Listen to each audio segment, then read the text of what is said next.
Salut tout le monde, j'espère que vous allez bien. On se retrouve aujourd'hui pour une nouvelle vidéo et dans cette vidéo je vais vous montrer mes 3 dîners vegan préférés du moment. Ces recettes sont simples, faciles à préparer et délicieuses et se prêtent très bien à cette saison, alors j'espère vraiment qu'elles vous plairont et on va s'y mettre tout de suite. Pour cette première idée, nous allons préparer un dalle de lentilles corail et butternut. On est en plein dans la saison et d'ailleurs il y en aura dans chacune de ces recettes, mais vous pouvez évidemment la remplacer par du potiron ou de la citrouille. Donc pour le dalle, on aura besoin de 200 g de butternut coupé en cubes, 150 g de lentilles corail, 50 cl d'eau, 15 cl de lait de coco, un demi-oignon émincé, une cuillère à soupe de concentré de tomate, une demi-cuillère à soupe de purée en poudre et une cuillère à café de purée de gingembre. Dans un petit filet d'eau ou d'huile, on commence par faire revenir l'oignon, le concentré de tomate et les épices ensemble. Au bout de quelques minutes, quand on obtient quelque chose d'assez pâteux comme ceci, on peut ajouter le butternut. On verse l'eau, le lait de coco, on mélange rapidement et on peut le laisser cuire à feu moyen pendant 20 minutes. 20 minutes plus tard, on ajoute les lentilles corail, on mélange bien et on le laisse cuire à nouveau pendant 20 minutes supplémentaires. Et voilà, une fois que c'est fait, on n'a plus qu'à goûter pour ajuster l'assaisonnement. Moi j'aime bien ajouter un peu de lait de coco par-dessus et de la coriandre fraîche.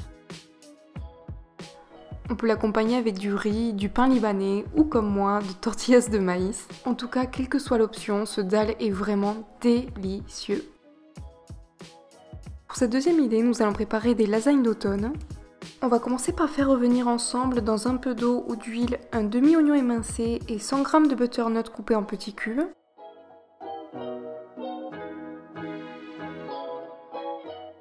Une fois que l'oignon devient translucide, on peut ajouter un filet de sauce soja ou tamari, une gousse d'ail haché et un demi-cube de bouillon de légumes. Ensuite, on ajoute 350 g de champignons hachés de votre choix. Moi j'ai choisi moitié cèpe, moitié champignons de Paris. On les fait revenir jusqu'à ce qu'ils réduisent quasiment de 3/4. Une fois que c'est fait, on peut ajouter une demi-cuillère à café de persil séché ou frais. On goûte afin d'ajuster l'assaisonnement et on peut le mettre de côté. Maintenant, on va préparer ma ricotta que je vous ai déjà montré plein de fois, mais si vous l'avez raté, on aura besoin de 450 g de haricots blancs cuits, 200 g de tofu ferme, 2 cuillères à soupe de levure diététique, une cuillère à café d'origan, une cuillère à café d'oignon séché et le jus d'un demi-citron. Évidemment, vous pouvez ajouter du sel si vous souhaitez. On mixe bien jusqu'à obtenir une belle consistance de ricotta comme celle-ci. Et maintenant, on peut passer à l'assemblage. Pour info, voici les feuilles que j'utilise. Elles sont à base d'épeautre et prêtes à l'emploi, ce qui est très pratique. Donc dans un plat, le mien fait 20 par 20. On commence par disposer 2 feuilles sur une fine couche de sauce tomate, suivie d'une généreuse couche de ricotta, une couche de notre poêlée de butternut et champignons. On recouvre généreusement de sauce tomate. On répète l'opération jusqu'à ce que les ingrédients s'épuisent, mais on finit par une couche de lasagne, de ricotta et de sauce tomate. Et c'est parti pour une cuisson dans un four à 180 degrés pendant environ 1 heure. Une fois qu'elles sortent du four, on peut attendre 10 minutes avant de les couper. Et si vous n'aimez pas les champignons, vous pouvez tout à fait les remplacer par du haché végétal ou un autre légume d'automne. En tout cas, ces lasagnes fondantes sont juste à tomber et je pense que je serai largement capable d'en manger tous les soirs.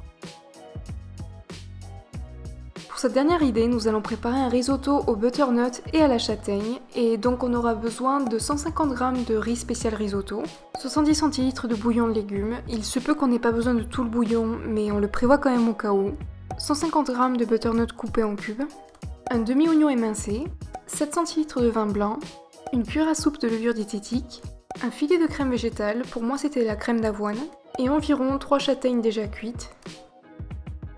Pour les châtaignes, je les ai simplement fondues après les avoir lavées, et je les ai fait griller dans un four à 200 degrés pendant environ 20 minutes. Maintenant, pour le risotto, on fait blondir notre demi-oignon émincé dans un peu d'eau ou d'huile d'olive. Une fois que c'est fait, on verse le riz et on remue jusqu'à ce qu'il commence à devenir translucide. On déglace au vin blanc et on remue sans cesse. Une fois que le vin blanc est quasiment évaporé, on peut ajouter le butternut et remuer rapidement. Ensuite, on verse une louche de bouillon et on remue jusqu'à ce qu'il soit quasiment évaporé et on répète cette opération pendant 20 à 25 minutes. Moi j'aime bien quand il est al dente et à la fin de la cuisson, vous allez remarquer qu'il est devenu légèrement crémeux et c'est maintenant qu'on peut ajouter la levure diététique ainsi que le filet de crème. On le goûte pour voir s'il ne manque pas de sel et on le sert immédiatement dans une assiette creuse.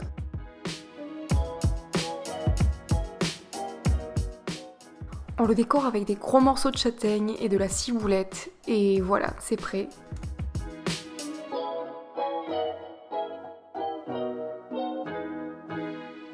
Comme vous pouvez le voir, ce risotto est ultra crémeux et le mélange de texture et de saveur est juste parfait. En tout cas, j'espère vraiment que vous allez tester une de ces 3 recettes et si c'est le cas, s'il vous plaît, n'oubliez pas de prendre des photos et de me taguer sur Instagram, Facebook ou Twitter.